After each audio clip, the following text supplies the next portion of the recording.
Hi, welcome to my YouTube channel, Parenting Through Autism Spectrum Disorder, or Parenting Through ASD. My name is Wendy, and I'm really glad that you found me. Let me tell you a little bit about myself and what this channel is. So let's start with the channel. It's about autism spectrum disorder, and specifically about parenting autism spectrum disorder or autistic children. And when I say children, I don't necessarily mean young children or even school-age children. When you are a parent to an autistic child, whether it be severe or moderate, they're always going to be your children, right? They don't suddenly grow out of that. That said, I have a PhD in developmental psychology. That means that it's a research degree, not a clinical or therapeutic degree. I never saw children in any kind of therapeutic or clinical setting. I still don't. I don't even do research that much with young children anymore. I did collect data with school-age children, young adults, and I did that from a perspective of being inclusive and respecting and honoring diversity, and that's something I did for almost 20 years. But it turns out that my son was born with a disability.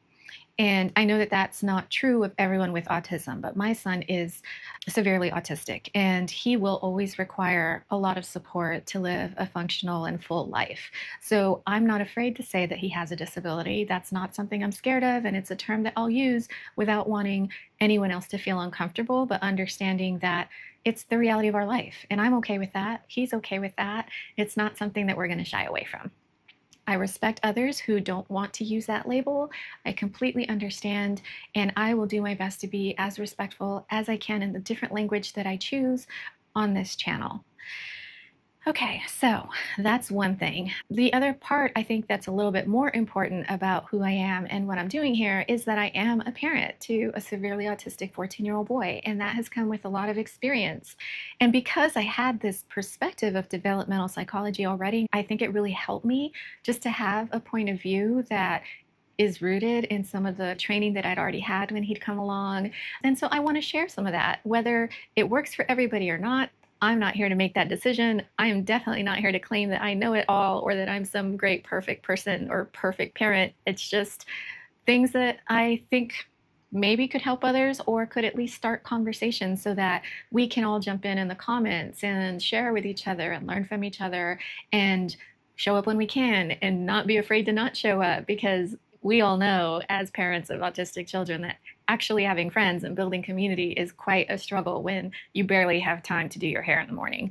So it's okay here. If you can be here every week when I release a video, awesome. And if you can't, I totally get it. And I hope this is the kind of space where that is understood. So that said, I have an autistic child. I have some perspective on how we have helped raise him. And so there's a few groups of things that I hope I'll be able to touch on and share about as I continue the channel over the next few weeks and months and however long this goes on, right? So one of those things is really the parenting perspective. I am really motivated to start this channel for other parents, and not just to support us, because obviously we need that. That doesn't need to be said, I don't think, but also more about how we can do the work internally to become the best version of ourselves that we can be for our kids and show up that way as much as possible, because life is hard. Things are stressful. Things are confusing. Things are scary. And sometimes we feel like we have it and then realize that we don't. We don't have it under control. We don't have the perspective. We don't have the knowledge that we thought we did. But then we might be too afraid to say that, because our children are so dependent on us that any admission that we don't know something or we need to figure something out could feel like a failure or a vulnerability that we're not willing to have.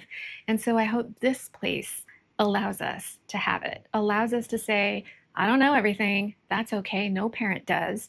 But how do I get that? How do I get that knowledge, that information that I need, that extra bit of strength, that extra bit of whatever is missing right now, so that I can be who I have to be right now, and I can take care of myself, and I can take care of my child, and I can take care of my partner, and I can take care of the whole family if I need to. So I think that was my main motivation for this channel.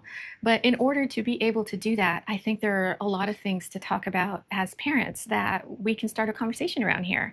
Some of it is that parenting point of view. what are we bringing with us? What are we carrying in our minds when we're making decisions, when we're talking to our kids, when we're figuring things out?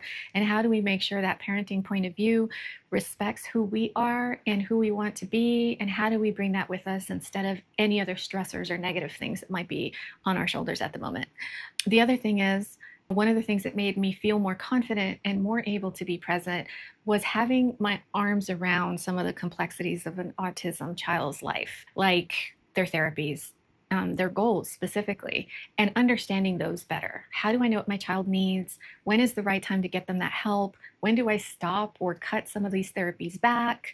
How do I help with some of these goals? What are the things that somebody else needs to do because I can't? Really having a plan for that helped me show up better and helped improve the quality of life for all of us, I think, because we didn't have to feel so unsure and confused all the time. And we didn't have to leave our child's future in somebody else's hands all the time. And that made me feel more secure so I could show up better. So that's the thing that I hope we'll talk about too. I think another thing that helped me feel stronger as a parent that maybe we can talk about on this channel too is taking our child further, not only developmentally, but cognitively, academically. How can they learn things that their peers are learning? Or maybe they're at a different age category in their cognitive abilities, but how do we build on that using what we know about occupational therapy and speech therapy and ABA therapy, if you agree with that? But how do we use those tools rather than the rigid educational context tools that all teachers have to bring them further along and make them feel confident and safe and accomplished? Because that's something that's also really near and dear to my heart and my training and where I really came from professionally before deciding to step back. Which is the other thing I wanted to just say briefly. I think some people might ask, why are you doing this now? Your kid's 14. You could have done this a long time ago if you really wanted to, or whatever other questions might come up around that. But really, I stepped away from my career 2 years ago. I had been in consulting and academia for over 20 years at this point. I was a professor for a couple of years. That was the last job I had before I decided my son needed me more. I had always wanted to do something like this. I had always wanted to be way more involved in the autism community than I could be because my training before I had my son had already taken me in a different direction. And by the time I got to really understand the autism community and how we could show up in it when we had time and when we were able, I was on a whole other track in my life. But for me, there were two catalysts. One was my son entering a different developmental stage that was difficult and really required some more hand holding than he had in a long time. And the second thing was realizing how little other people in the world understand the caregiving experience and being taken for granted all the time by my colleagues and peers and people who said things, really awful things like, stop using your son as an excuse for canceling meetings, or why do you keep leaving work early to take him for therapy? Don't you have babysitters? Or things like that. And I just couldn't do it anymore. I couldn't listen to that kind of lack of empathy anymore, especially when the area of work that I was focused in or situated in was all about inclusion and diversity and trying to support vulnerable populations in different ways or marginalized populations in different ways. And then everyone around me who was also doing this work had absolutely no idea what my life could be like, and that I would also need supports as the primary caregiver to somebody who's 100% disabled. So I decided that that wasn't a place for us anymore, for our family, and that I would just go all in on what I really cared about in the moment, which was showing up for other parents of children with autism and for my own family wholeheartedly to the best of my ability. So that's why I did this. That's what I hope to do with this channel. And that's who I am. I say all of that to invite you to be a member of this community, to share the things that you learn, to tell me when you think something doesn't work, and let other parents know so that we can come here when we need to, when we have time, and it can be a place where we don't feel the pressure of having to cancel or show up even when our child isn't in their best place, to not have any of those hangups about being a member of a community on your own time. So I hope that this will be that place for some folks. I hope it'll be that place for me. And I hope that you'll stick around. There's a lot more to come. I have a lot of planned content and some already recorded that we'll be posting soon if it's not up already. And I hope it means something. I hope it means something in some small way. Thanks for showing up here today and for clicking on this video. More to come soon.